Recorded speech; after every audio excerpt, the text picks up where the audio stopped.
நெல்லை மாவட்டம் செட்டிக்குளத்தை அடுத்த கூட்டப்புலி கடற்கரை கிராமத்தில் கடல் அலை சீற்றத்தால் ஊருக்குள் கடல் நீர் புகும் அபாயம் ஏற்பட்டுள்ளது. கடந்த ஆண்டு ஆகஸ்ட் மாதம் ஸ்டாலின் அரசால் 1700 மீட்டர் தூரம் தடுப்பணை கட்டும் பணிகள் தொடங்கியது. ஆனால் தற்போது வரை வெறும் 250 மீட்டர் தூரமே பணிகள் நடைபெற்றுள்ளதால் 300க்கும் மேற்பட்ட குடும்பங்கள் ஊரை காலி செய்யும் நிலை ஏற்பட்டுள்ளது. இதனால் நிர்வாக திறனற்ற ஸ்டாலின் அரசு விரைந்து தடுப்பணை பணிகளை முடிக்க வேண்டுமென மீனவர்கள் வேதனை தெரிவித்தனர். ஊருக்குள்ள இருக்க நாங்க ரொம்ப கஷ்டப்பட்டுட்டு இருக்கோம்.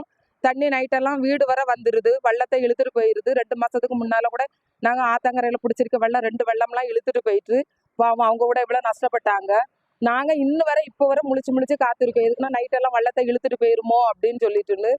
நீங்க பாத்தீங்கன்னா கூட தெரியும், வெள்ளத்தை பிடிச்சி இழுத்து மரத்தோட கெட்டி வச்சிருக்கிறது. வீட்டுக்குள்ள போறது கூட இடமில்லாத அளவுல வெள்ளத்தை இழுத்து வீட்டுக்குள்ள வர வச்சிருக்கோம். 12ஆம் தேதிக்கு பிறகு ஏன் போடலை, எதுக்கு போடலைங்கிறது எங்களுக்கு தெரியாது. விழுப்புரம் மாவட்டம் அரக்கண்டநல்லூர் அருகே கொட்டாமேடு கிராமத்தில் 10ஆம் வகுப்பு மாணவன் வெங்கடேசன் மின்சாரம் தாக்கி உயிரிழந்தார். தந்தை மருத்துவமனையில் சிகிச்சை பெற்று வந்த நிலையில் 10ஆம் வகுப்பு பொதுத் தேர்விற்கு படிப்பதற்காக வீட்டிற்கு சென்ற வெங்கடேசன் வீட்டில் மின்சாரம் விட்டு வந்ததால் சுவிட்ச் பாக்ஸை பரிசோதிக்க முயன்றுள்ளார். அப்போது மின்சாரம் தாக்கி எதிர்பாராத விதமாக சுருண்டு விழுந்த மாணவன் மருத்துவமனை கொண்டு செல்லும் வழியிலேயே உயிரிழந்தார். பொதுத் தேர்விற்கு படிக்கும் மாணவன் மின்சாரம் தாக்கி உயிரிழந்தது அப்பகுதியில் சோகத்தை ஏற்படுத்தியது. ஈரோடு மாவட்டம் தாளவாடி அருகே திகினாரை ஊராட்சியில் குடிநீர் குழாய்கள் உடைந்து குடிநீர் வீணாக செல்வதும் கழிவுநீர் குடிநீர் குழாய்களில் செல்வதால் நடவடிக்கை எடுக்க பொதுமக்கள் கோரிக்கை வைத்துள்ளனர். கரளவாடி கிராம குடிநீர் குழாய்கள் உடைந்து தண்ணீர் வீணாக வெளியேறுவது குறித்து பலமுறை புகார் அளித்தும் நடவடிக்கை எடுக்கவில்லை என பொதுமக்கள் குற்றம் சாட்டுகின்றனர்.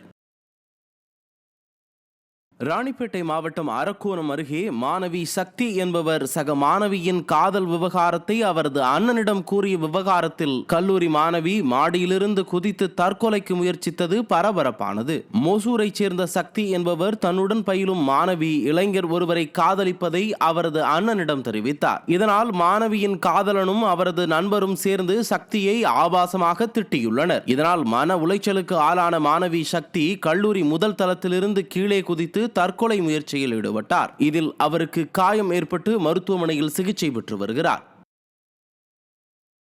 கிருஷ்ணகிரி மாவட்டம் போச்சம்பள்ளி ராசி நகரில் கடந்த 1 மாதமாக குடிநீர் கிடைக்காததால் பெண்கள் காலி குடங்களுடன் சாலை மறியலில் ஈடுபட்டனர்.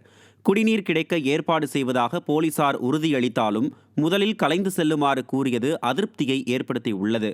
தண்ணீர் தேவைக்காக போராட முன்வந்த பெண்களை ஸ்டாலின் அரசின் ஏவல் துறை கோரிக்கை என்னவென்று கேட்காமல் முதலில் கலைந்து போங்கள் என எச்சரித்தது இந்த பகுதி பெண்களை மேலும் வேதனைப்பட வைத்தது.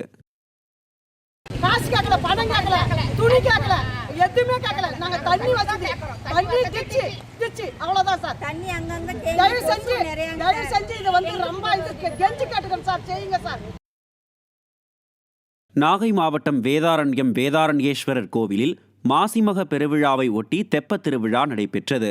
மின் விளக்குகளால் அலங்கரிக்கப்பட்ட தெப்பத்தில் நாதஸ்வர இன்னிசையுடன் கல்யாணசுந்தரர் மீனாட்சி அம்பாள் சமேதராக 3 முறை வலம் வந்தார். 5000த்திற்கும் மேற்பட்ட பக்தர்கள் இதில் பங்கேற்று சுவாமி தரிசனம் செய்தனர்.